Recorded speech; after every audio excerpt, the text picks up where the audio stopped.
Hello, my dear! Hello, mga my dear! Sino naka-line up today?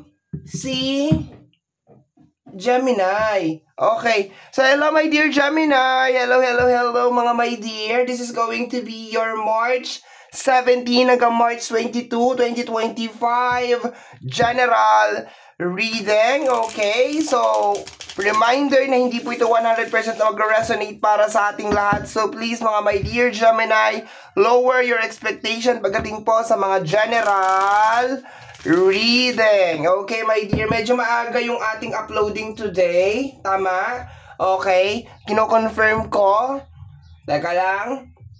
Okay, so, mga first week ng... normally, first week naman talaga ako nag-upload, diba? Siguro mga March 1, no? Okay. So, mga my dear, medyo maaga mo mapapanood tong reading na ito, ha? Yes, maaga mo itong mapapanood because I need to do something, my dear, and kinakailangan ko may publish to ng early as possible kasi hindi na tayo inuubo. Okay? So, let's go mga my dear. Meron pang konting ubo pero hindi na inuubo. Anyway, ang dami kong sinasabi, ang dami kong hanash, ang dami kong chika. Let's go na tayo my dear sa yung March 17 to March 22, 2025 reading. Simplihan natin tong reading na to my dear. Kung mapapansin mo, walang oracle card na involved. Okay? We will be spreading 8 cards sa table. Tapos itingnan din natin yung bottom deck of the card.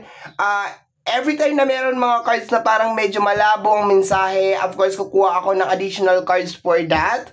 But so far, 8 cards lang talaga yung pinaka-target natin sa ating table. Okay? So, let's go tayo, my dear Gemini.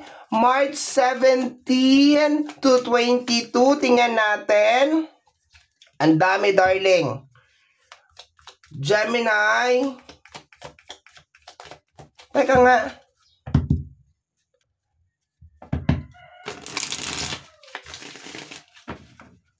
Nagdidikit-dikit yung mga cards. Okay, this one daw. Gemini, we have here the Wheel of Fortune. Alam mo, gustong-gusto ko tong Wheel of Fortune, my dear, every time na lumalabas to. Kasi, posibleng meron mga bagay na magbabalik. Okay? Sa career, sa usapin ng pera, I love this card.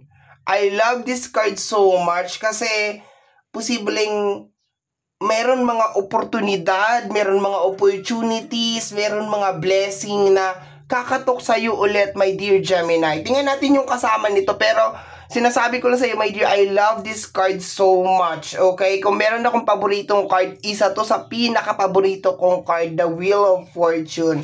Okay? So, tingnan natin, my dear, ika-clarify na natin kaagad yan, of course, para makuha na natin kaagad yung kanyang message. Paki-clarify kaagad ang ating Wheel of Fortune para sa ating mga my dear Gemini. Paki-clarify po ito. Wheel of Fortune. Okay? Pero of course, naka-base pa rin yan sa kanyang clarification card. Okay? The Two of Wands, my dear. Okay? So, tingnan natin tong card na to. Ang Two of Wands kasi is more on parang decision making, my dear. Medyo stuck. Okay? So, maganda, my dear, ang Wheel of Fortune kasi po sinasabi na, my dear, nitong card na to, itong combination na to, na posibleng meron mga oportunidad, my dear Gemini, nakakatok sa'yo, my dear, from March 17 to March 22. Ang problema dito sa Two of Wands. Ayan. So, yung isang Wands dyan is representation, my dear. Kung makikita mo, hawak niya yung globo, hawak niya rin yung Wands. So, that is a representation, my dear Gemini, na parang may parating sa'yo. Okay, may parating. Kaso, nandito ka sa moment pa na meron pang isang Wands, which is, makikita mo yung Wands dito, para siya nakapix sa wall. Okay? So, ano ba yung mga nakafix? Kunyari, yung mga belief system mo, yung takot mo, yung pag-aalinlangan mo, merong something na nag-hold sa'yo back. So, expected mo, my dear, from March 17 to March 22, na meron mga oportunidad, my dear. Pero ang nakakatakot dito sa ganitong combination is posibleng baka meron mga nag-hold sa'yo, my dear, back para hindi i-grab or hindi subukan itong mga opportunities na ito. Once again, ang kanyang partner is the Wheel of Fortune. And every time, my dear, na lumalabas si Wheel of Fortune, meron mga oportunidad na posibleng na miss out mo, na posibleng dumaan siya ulit, my dear, sa week na ito. March 17 to March 22. Pero medyo stuck yung energy mo, my dear, sa part na to kasi meron ka mga believe or baka meron mga takot, merong mga something na nag-hold back sa'yo. Kung makikita mo, meron siyang hawak na globo over here. Baka meron din mga travel, okay? Pero baka natatakot ka mag-travel or baka natatakot ka i-grab yung opportunity, my dear Gemini, okay? So, maganda naman tong card na to. It is just more on parang meron lang talaga siyang hesitation na part sa energy or sa area ng Two of Wands. Okay? So, let's go tayo, my dear Gemini, sa ating second row. We have here the Knight of Pentacles. Okay? Nagtabi ang Wheel of Fortune at saka ang Knight of Pentacles. Something na pagkakaperahan, my dear. So, ibig sabihin, my dear, there's a tendency na mag-increase yung usapin ng pinansyal from March 17 to March 22. Ka-clarify ko to, my dear. Kasi si Knight of Pentacles is may kinalaman sa pag-hunt ng pera. Pero, kahit nasabihin natin na punong-puno ng positive energy tong Knight of Pentacles na to, medyo mabagal siya. Kasi kung makikita mo, my dear, sa lahat ng mga Knight, si Knight lang, my dear, ang medyo still or walang masyadong movement. Okay? So, i-clarify natin yan, my dear, para maliwanag, my dear, ang message ng ating Knight of Pentacles. Let me see, my dear Gemini, paki-clarify po mga spirit guides ang ating Knight of Pentacles, okay? Success, my dear. The Three of Cups. Celebration to, my dear, okay? So, mga my dear Gemini, sa second row natin, sinusure kasi ito, my dear, yung clear na message na slowly but surely, okay? So, ibig sabihin, parang as long as magiging risk taker ka lang, sige lang, 'di ba? Laban lang sa buhay, go lang ng go, 'di ba? Magiging successful kung ano man tong bagay na ito. Sa second row natin over here. Yun nga lang, my dear, hindi to one time big time na pera. Hindi to malakihan na pera kaagad-agad. Hindi ito yung typical na naglalakad ka sa kalsada so nakakita ka ng isang bag na pera. No, it's not going to be like that.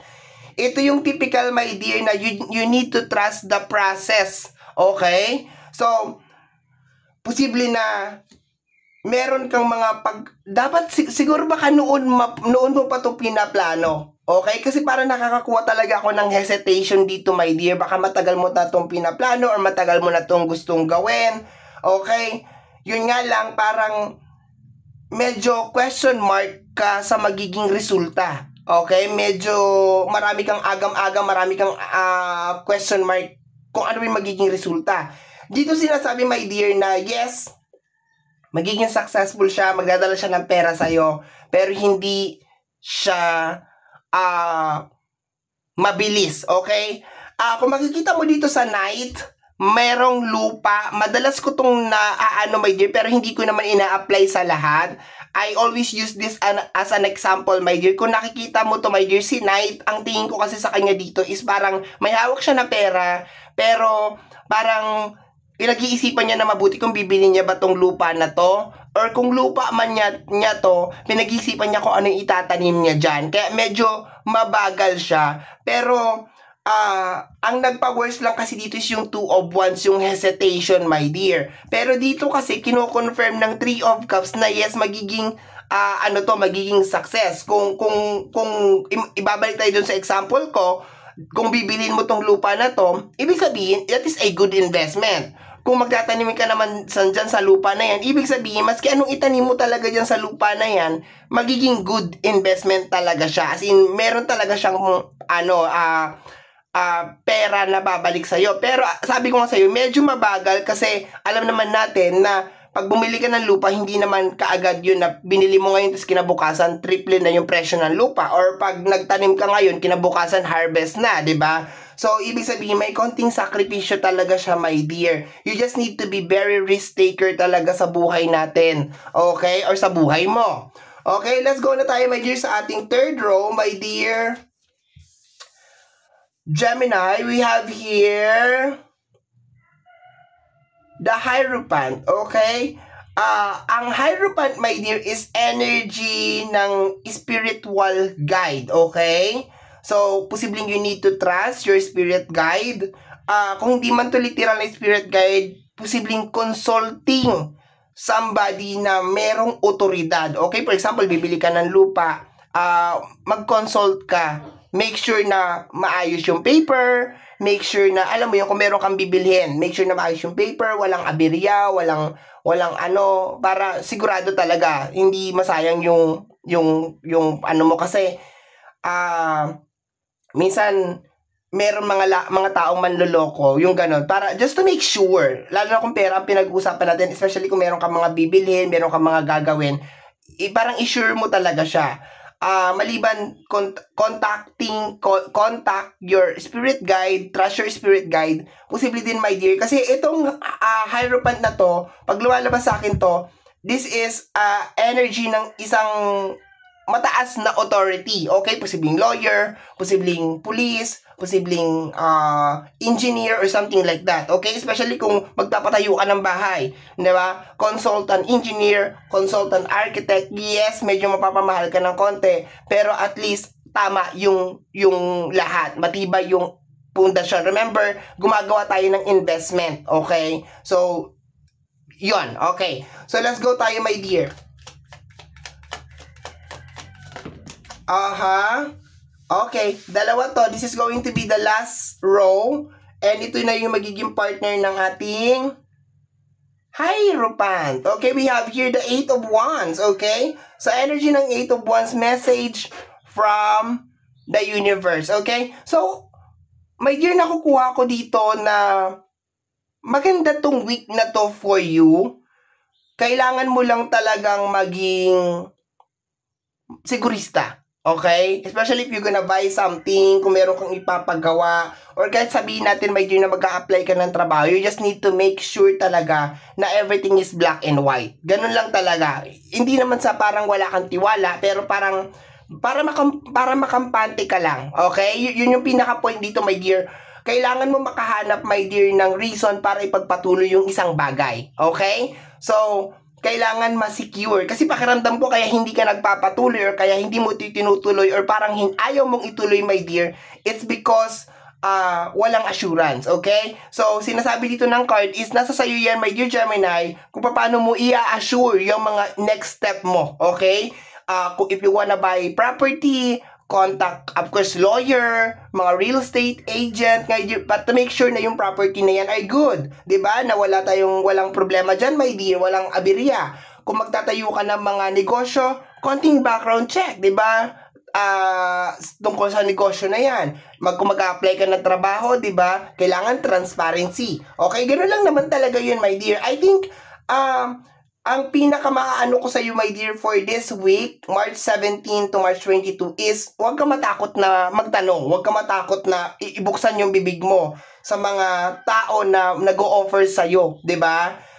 Kumbaga parang kung ako mag-o-offer ako sa iyo, my dear Gemini, ito ganito ganyan. Diretsuhin mo ako, my dear Gemini. Ano yung magiging benefits ko diyan? Ano yung magiging mayroon bang health care diyan? Meron bang ganito, meron bang ganyan, okay? Or do some research, my dear Gemini, para ma-sure ka lang talaga, no? Ma-sure ka lang talaga na tama tong ginagawa ko, tama tong ano ko. Kasi pakiramdam ko talaga may hesitation talaga sa iyo, my dear. Okay, so let's go tayo sa last card. We have here the 6 of Wands, which is energy ng success. Meron ka dalawang success card over here, my dear, which is the 3 of Cups and the 6 of Cups. This is a sure success, my dear. Kinakailangan mo lang talaga maging risk taker. Sinasabi ko na sure success, mas hindi ko pa nakikita yung kanyang clarification. The 8 of Pentacles, okay? So, may kinalaman sa... Kung tatrabahuin mo, my dear, magiging successful ka. Okay? Kung tatrabahuin mo talaga siya, magiging successful ka, my dear. Magdadagdag to ng pera sa'yo. Posibleng magdagdag to ng investment, my dear, sa'yo. Na posibleng mapakinabangan mo. Hindi man agad-agad, pero 'di ba, in the near future. Pero napakaganda, sabi ko nga sa'yo, everything na lumalabas si Wheel of Fortune, that is a really really good sign, my dear Gemini, na something ayaw ko sabihin na big, something, my dear, na posibleng lumagpas na sa palad mo ang babalik. Okay? And so far, nananaig dito ang pera, nananaig dito ang success. Okay? My dear Gemini, and this is really really nice. Hidden message is the 7 of Pentacles. This is related sa energy ng expectation. Okay? My dear, basta mag-umpisa ka lang, okay? Basta umpisahan mo lang kung ano yung gusto mong mangyari. Remember, my dear, hindi natin hawak ang buhay natin. Bago ko i-end tong reading natin, gusto ko lang iwanan tong salita na to sa'yo, my dear Gemini, na hindi natin hawak ang buhay natin. Kung lagi kang mag-aanilangan, lagi kang matatakot, hindi ka matututong sumugal. Hindi yung literal na sugal, ha? I do not promote sugal, ha? Kasi every time na nababanggit ko yung sugal na yan, susugal ako? No! Hindi ko sinabing sumugal ka na literal na sugal, okay? Hindi ko promote yan. I don't promote any gambling or something. Ayoko. No. Pag sinabi kong sugal, is sumugal ka sa buhay. Huwag kang matakot, huwag mong lagyan ng limitasyon ang buhay mo na ay hindi ko kaya to, or makinig sa opinion ng ibang tao na ay Gemini, hindi mo kaya yan, hindi mo magagawa yan, magfe-fail ka. You just need to control your life, my dear Gemini. Buhay mo yan, ikaw ang masusunod. It's your rules, it's your life. Gawin mo kung ano yung sa tingin mo, my dear Gemini, makakatulong sa buhay mo, yung tama at makakatulong sa buhay mo. This is the 7 of Pentacles.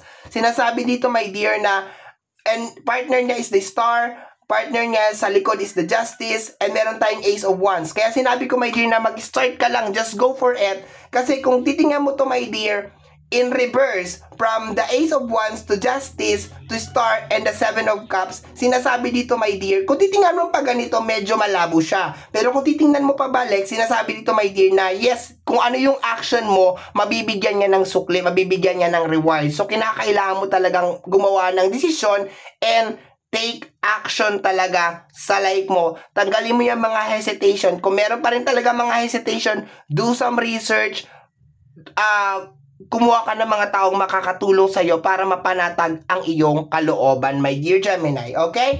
So, my dear Gemini, yan ang reading mo para sa yung March 17 hanggang March 22, 2025.